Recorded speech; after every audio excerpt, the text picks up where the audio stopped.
지난주에 제가 택시를 탔어요. 기사 선생님이랑 함께 이야기를 하게 되었는데 그분이 우리 대본교 건너 어떤 교회에 다니신다고, 연세가 좀 지긋하신 분이신데 다니셨더라고 이렇게 말씀을 하십니다. 지금은 안 나가신대요.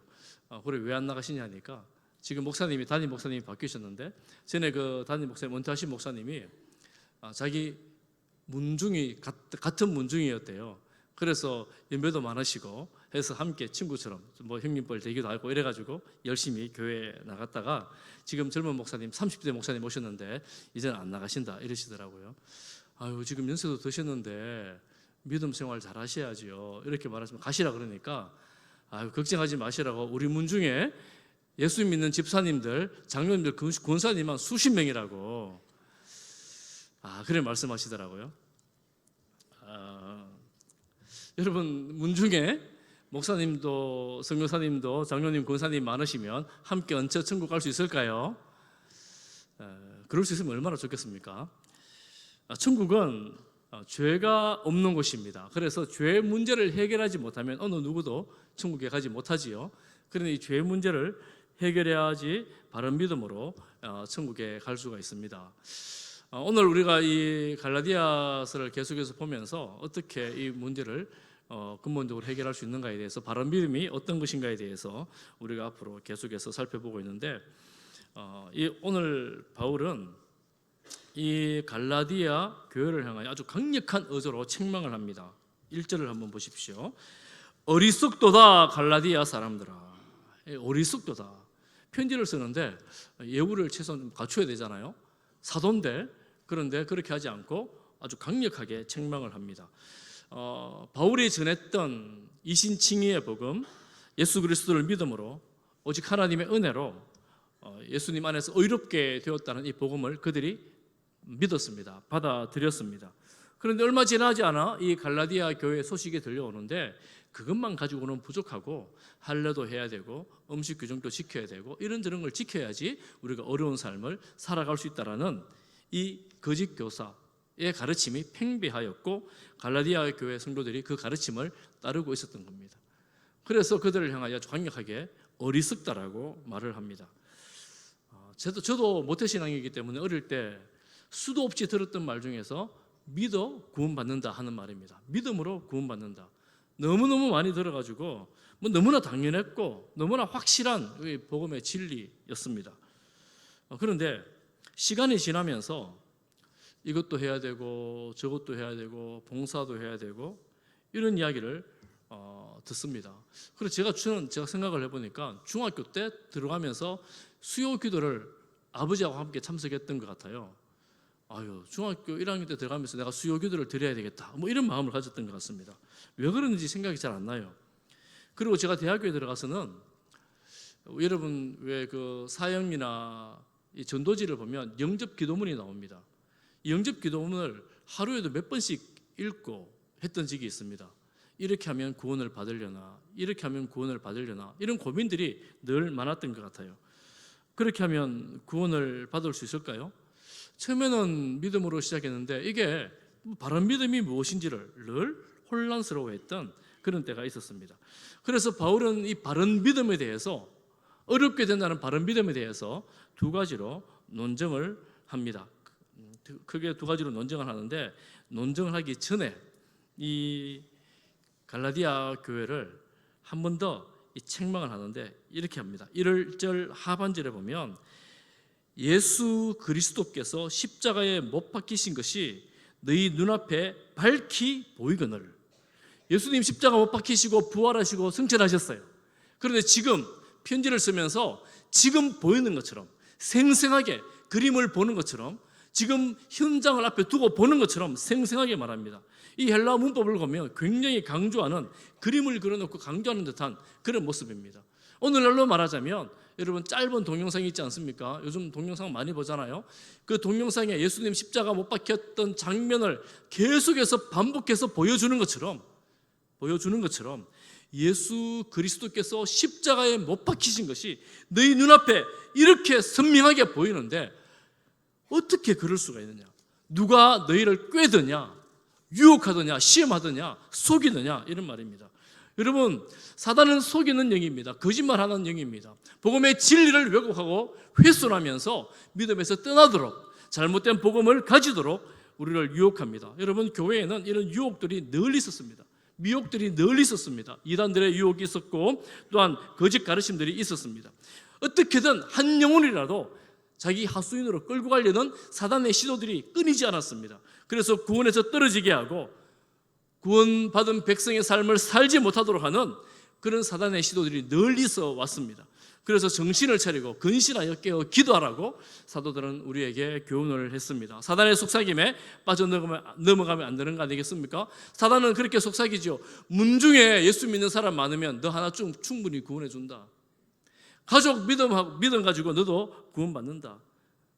그리고 적당히 해도 구원받는다. 이런 속삭임을 늘 옆에서 아름다운 목소리로, 때로는 두려운 목소리로 들려지는 거죠.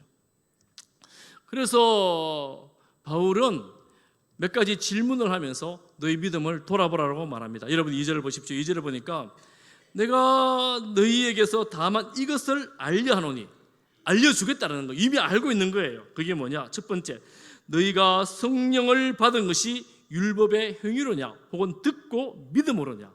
여러분 대답해 보십시오. 우리가 성령을 받은 것이 율법의 행위입니까? 믿음입니까? 믿음으로 받았죠. 우리가 예수 그리스도를 믿음으로 믿을 때에 성령을 받았습니다.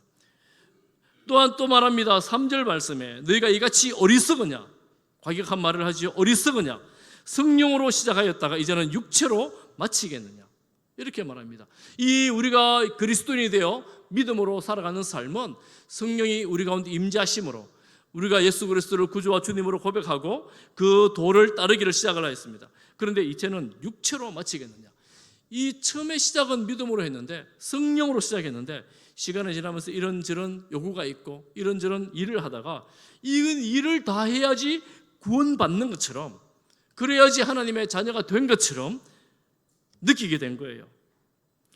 이런 종교적인 행위뿐만 아니라 자아 성취를 위해서, 개인의 성취를 위해서 애쓰고 노력합니다.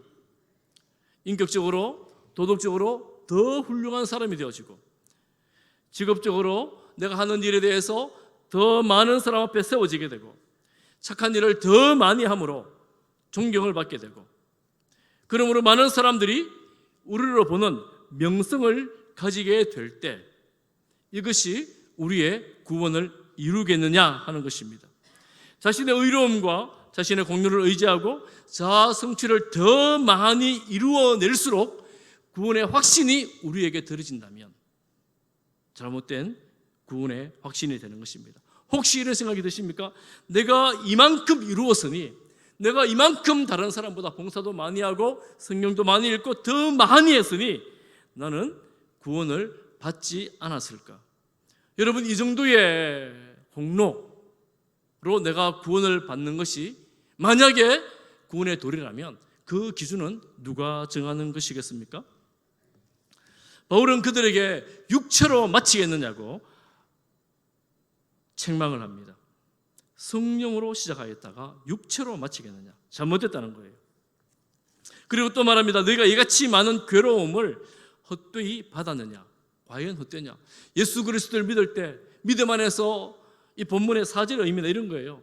믿음 안에서 경험했던 신앙의 체험들, 하나님의 능력들, 그리고 믿음 안에서 받았던 박해들, 이런 모든 것들이 헛된 일이냐, 너희들이 행동으로, 행위로, 율법으로 구원을 받아야 된단 말이냐, 이렇게 말하는 것입니다. 5절에도 말합니다. 너희에게 성령을 주시고 너희 가운데 능력을 행하신 하나님의 그 일들이 과연 율법의 행위에서냐, 오히려 듣고 믿음에서냐. 하나님께서 우리에게 역사하신 그 역사들이 내가 행동을 잘했기 때문에, 율법으로 칭찬드릴 만한 일을 했기 때문에 하나님께서 우리의 삶 가운데 역사하셨느냐, 아니면 믿음 가운데에 하나님 역사하셨느냐라고 묻고 있습니다. 바울은 구구절절 복음의 진리를 떠난 거짓 교사의 가르침에 대해서 하소연하듯 책망하듯 강하게 질책하고 있습니다. 어찌 그리 어리석은가 이렇게 말하고 있습니다. 바울은 그가 전했던 복음의 진리, 예수 그리스도께서 십자가에 못 박힌 것이 눈에 보이듯 너무나 확고한데, 이 확고한 예수 그리스도의 십자가 복음 외에 율법의 어떤 요구가 너희들에게 첨가되었느냐 이렇게 말합니다. 사람들은 이것도 해야 된다, 저것도 해야 된다, 이렇게도 살아야 된다, 저렇게도 살아야 된다라고 자기의 의가 될 만한 것들을 자꾸 갖다 붙이는데, 그것이 아니다라고 바울은 확증을 하면서 두 가지 예를 들어 설명을 합니다. 그 두 가지 예 중에 첫 번째는 아브라함의 예입니다. 6절 말씀해 보면, 아브라함이 하나님을 믿음에 그것을 그에게 의로 정하셨다, 의로 정하셨다 이렇게 말씀하죠. 이 말씀은 창세기에 나오는 말씀이에요. 아브라함 부부가 나이가 많았습니다. 나이가 너무 많아서 아이를 가질 수 없을 지경이 되었습니다. 그래서 아이 갖는 것을 포기했어요. 하나님이 물으실 때 내 후사, 내 종에게 내 유업을 물려줄 것입니다 라고 말할 때, 하나님은 밤에 그들을 데리고 나가시고 하늘의 수많은 별들을 보여주면서 네 자손이 이렇게 될 것이라고 말씀하십니다. 그때 창세기 15장 6절 말씀을 우리가 같이 한번 읽어보겠습니다. 시작. 아브라함이 여호와를 믿으니 여호와께서 이를 그의 의로 여기시고, 하나님께서 이런 수많은 별처럼 많은 자녀를 주겠다고 말씀하셨을 때에 네가 어떻게 사는지 내가 한번 보고 주겠다 이렇게 말씀하지 않으십니다. 네가 어떤 행위를 하는지 보고 이 자녀를 주겠다고 말씀하지 않으십니다. 믿었을 때에 그 믿음 한 가지로 그를 의롭다, 의로 정하셨다 이렇게 말씀합니다. 그러니 아브라함은 앞으로 수많은 자녀를 주실 하나님, 능력의 하나님을 믿었던 것입니다. 그것을 위해서 그가 한 행동은 하나도 없습니다. 왜 아브라함의 예를 들까요? 아브라함은 대충 연대로 치자면 주전 한 2000년 전경의 사람이라고 할 수가 있습니다. 율법이 오기 전이에요. 모세 이전입니다. 그러니 율법도 있기 전에 이미 아브라함이 하나님 앞에 의롭게 된 것은 하나님을 믿었기 때문이다. 후손을 주신다는 능력의 하나님을 믿었기 때문이라고 논증을 하고 있습니다. 그런즉 7절 말씀에 보면 믿음으로 말미암는 자들이 아브라함의 자손이다 이렇게 말합니다. 믿음으로 말미암는 자들, 믿음으로 의롭게 된 자들이 아브라함의 후손이 된다는 말입니다. 여러분, 유대인들은 이 아브라함이 우리 선조라는 것을 굉장히 자랑스럽게 생각하고 자부심이 있었습니다. 그런데 그들이 자랑스럽게 생각하고 자부심을 가졌던 것은 혈통적인 유대인, 육체적인 유대인을 말합니다. 그러니 그 혈통적으로 유대인, 지금도 유대인들이 얼마나 대단한 자부심이 있는 사람들입니까? 그런데 지금 바울이 뭐라고 말씀합니까? 아브라함의 후손은 혈통이 아니라 믿음으로 이어진다라고 말씀을 하고 있습니다. 8절 말씀에 보면 8절에 뭐라고 말씀하십니까? 하나님이 이방을 믿음으로 말미암아, 이방이라는 것은 이방 족속들을 말합니다. 믿음으로 말미암아 의로 정하실 것을 성경이 미리 알았다 이렇게 말합니다. 그러니 아브라함 때에 하나님은 이미 모든 이방인들이 믿음으로 의롭게 될 것을 알고 계셨다라는 거예요. 예수님 때가 아니라 벌써 그때에 혈통으로가 아니라 믿음으로 아브라함의 자손이 된다는 것을 알고 계셨다는 것입니다. 창세기 12장 3절 하반절에 보면 땅의 모든 족속이 너로 말미암아 복을 얻을 것이라. 모든 족속은 이방 족속들을 말합니다. 유대인들만을 말하는 게 아니에요. 그러니 하나님을 하나님으로 잘 알지 못하던 그 시대에 수많은 이방 족속들이 믿음으로 말미암아 의롭게 되어 아브라함의 복을 누리게 되는 것입니다. 그러니 아브라함이 받은 복이 상속이 되는데 누구에게 상속되느냐 하면 혈통으로 상속되는 것이 아니라 믿는 자들을 향하여 상속이 된다는 거예요. 이것이 지금 이 본문이 말씀하고 있는 것입니다. 여기에 우리가 생각해야 될 것이 한 가지가 있습니다. 조금 전에 말씀드린 것처럼 우리가 누군가의 믿음으로 의롭게 되는 것이 아닙니다. 각 개인이 하나님을 믿는 믿음으로 아브라함의 그 복을 오늘 우리의 복으로 받아 누리게 되는 것입니다. 문둥 사람이 아무리 많이 믿어도 내가 믿지 않으면 아브라함이 보기 우리와는 상관이 없습니다. 제가 신방을 다니면서 우리 어르신들 만나고 제가 이 믿음에 대해서 항상 질문을 합니다.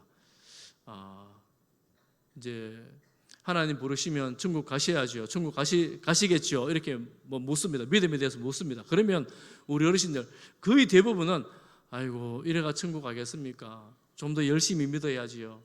좀 더 열심히 해야 되지요. 이제 이렇게 대답을 합니까? 대답을 해요. 여러분 어떻습니까? 여러분 대답 한번 해보십시오. 여러분 천국 가시겠죠? 아멘.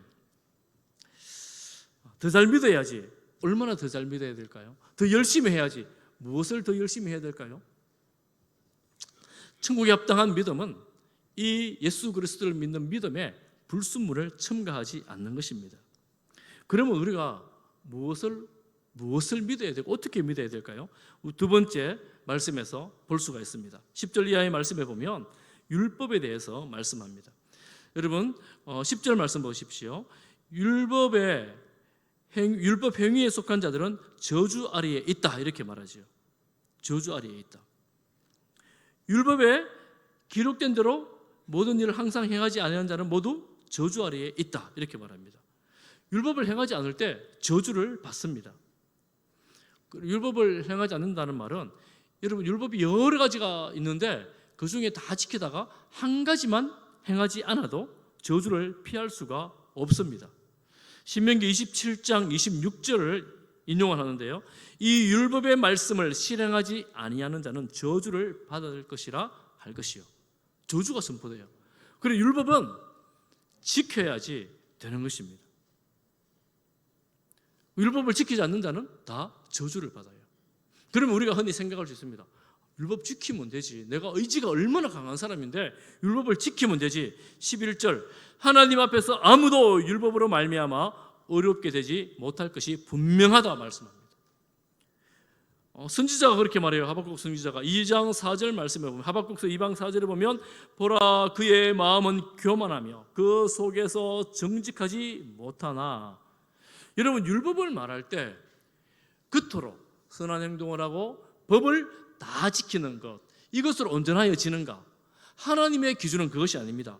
뭐라고 말합니까? 마음에 대해서 겉으로는 다 지키는데 마음이 교만해요. 그리고 뭐라고 말씀합니까? 속이 정직하지 못합니다. 정직하지 않아요. 그러니 율법을 온전히 다 지킬 사람이 있는가? 단연코 없다. 그러므로 구약의 선지자가 뭐라고 말씀합니까? 의인은 그의 믿음으로 말미암아 살리라. 할렐루야. 어렵게 되는 사람들은 율법을 통하여가 아니라 믿음으로 말미암아 의롭게 되어진다 하는 것입니다. 다 지키지 못한다는 거예요, 사람들이. 여러분 구약 성경에는 끊임없이 율법을 지키라고 말씀합니다. 율법을 지키면 구원을 받는다고 하나님 은혜를 받을 것이라고 말합니다.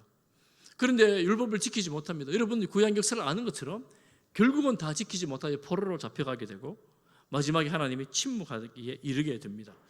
그런데 선지자는 알았어요. 우리가 율법으로 어렵게 되어 하나님의 기준을 만족시킬 수 없다는 것을 알았습니다.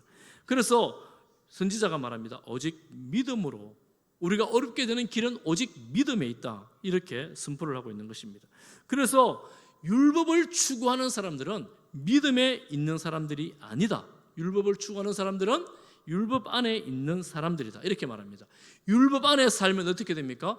결국 그 율법을 지키지 못함으로 말미암아 저주를 받게 되는 거예요. 결국은 저주를 받게 되는 거예요. 그래서 레위기 18장 5절에 너희는 내 규례와 법도를 지키라. 사람이 이를 행하면 그로 말미암아 살리라. 하나님 말씀인데 행하지 못하니 결국은 저주를 받을 수밖에 없는 것입니다. 그런데 여러분 오늘 말씀해 보니까 누가 이 저주를 받았는가? 갈라디아서 3장 13절 말씀, 오늘 암송 구절이에요. 여러분 같이 한번 읽어보겠습니다. 갈라디아서 3장 13절 같이 봅니다. 시작. 그리스도께서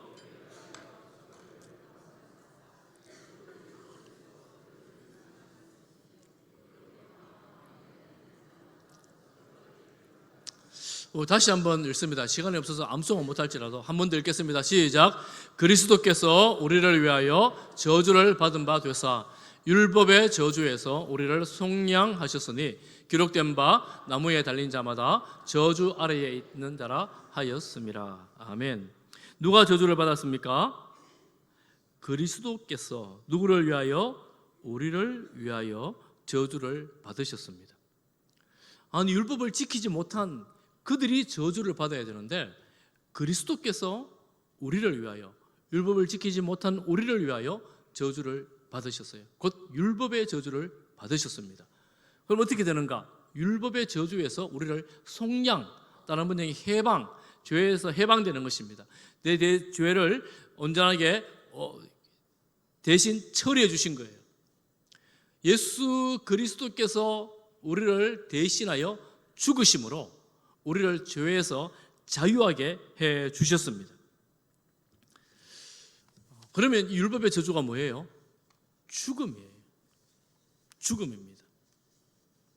신명기 21장 23절 말씀에 보면 그 시체를 나무 위에 밤새도록 두지 말고 그날에 장사하여 내 하나님 여호와께서 내게 기업으로 주시는 땅을 더럽히지 말라. 나무에 달린 자는 하나님께 저주를 받았음이니라. 유대인들은 사형 방법이 여러분 주로 무슨 방법을 썼을까요? 죽일 때 돌을 던졌습니다. 성경에 보면 돌을 던져 죽입니다. 그런데 지금 뭐라고 그래요? 하나님께 저주받은 사람은 특별히 나무에 매달아 죽입니다. 그러니까 예수님께서 십자가에 나무에 죽은 것을 보는 유대인들은 전부 다가 똑같이 저 사람은 하나님의 저주를 받은 인간이다라고 명백히 말하는 거예요. 아는 거예요. 그리고 예수님은 하나님의 저주, 율법의 저주로 십자가에서 나무에 달려 돌아가신 거예요. 왜요? 우리의 죄를 속량하시기 위해서. 우리라고 말하므로 그 당시 율법이 있던 유대인들과 이방인들이 모두가 다 같이 예수님의 십자가의 은혜를 입게 되었습니다. 누가요? 믿는 자는. 내가 받아야 될 저 저주, 사망, 영원한 죽음, 멸망, 이것을 예수님께서 대신 대표적으로 받으심으로 우리는 그 율법의 저주에서 벗어나게 되었습니다. 우리가 자이든 타이든 이 죄에서 자유로울 수 없는, 죄를 짓지 않을 수 없는, 율법을 온전히 지키지 못하는 죄인이 되었는데 이 죄를 예수님께서 대신 담당해 주셨습니다.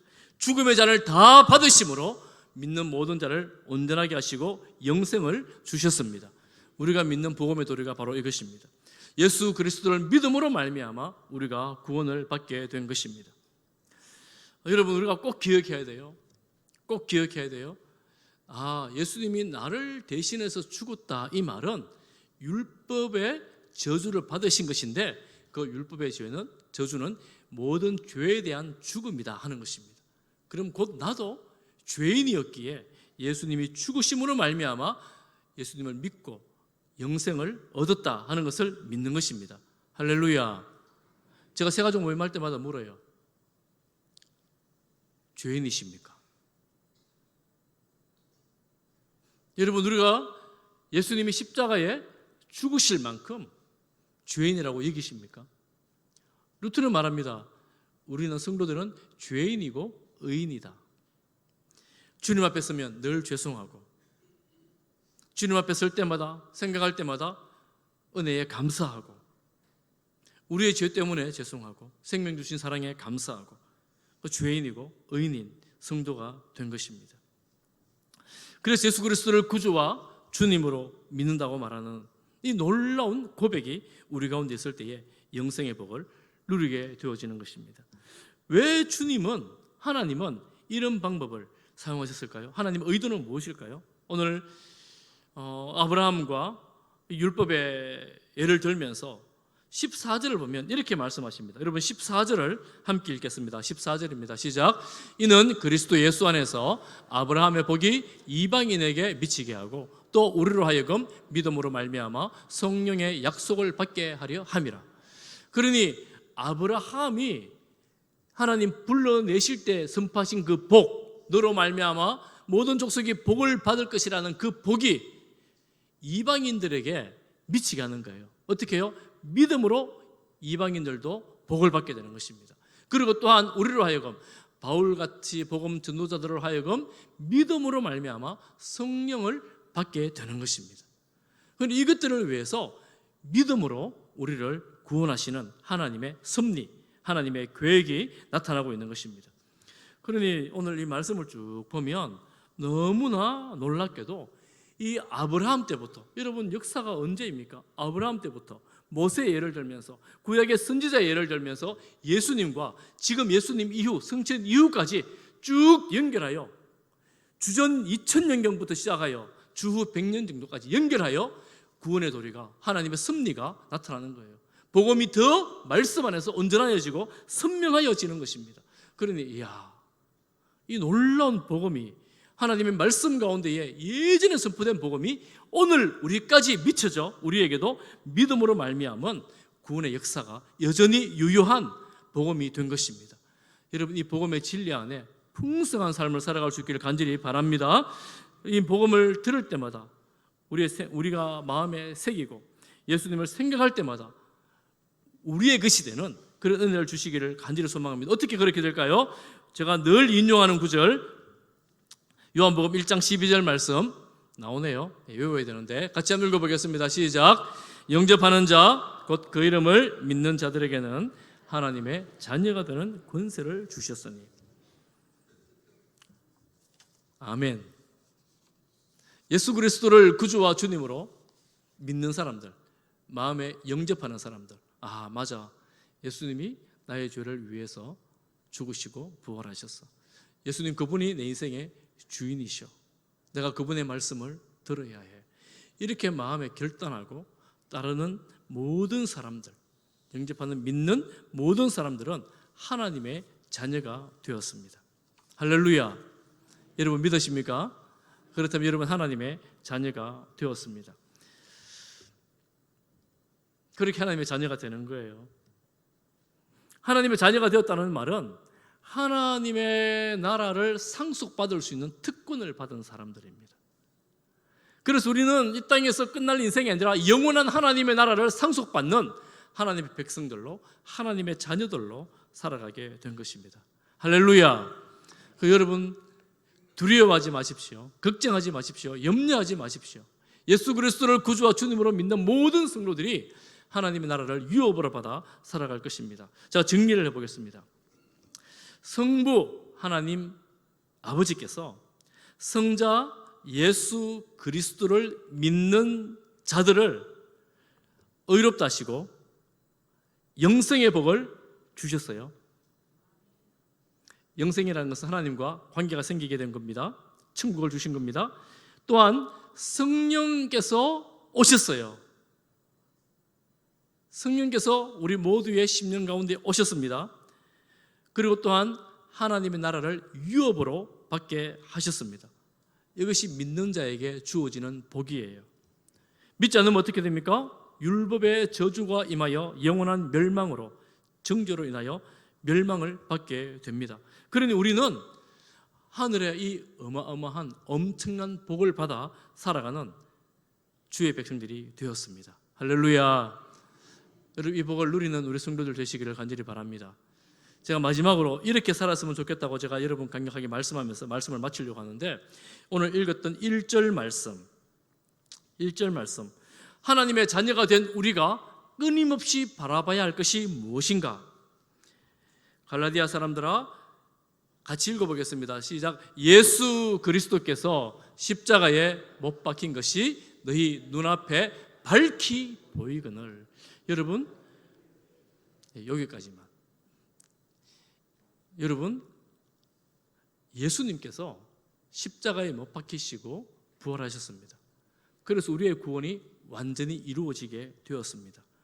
그러니 여러분 세상에서 근심과 걱정과 염려가 있을 때 근심, 걱정, 염려를 묵상하지 마시고 예수 그리스도를 바라보고 묵상하시기를 바랍니다.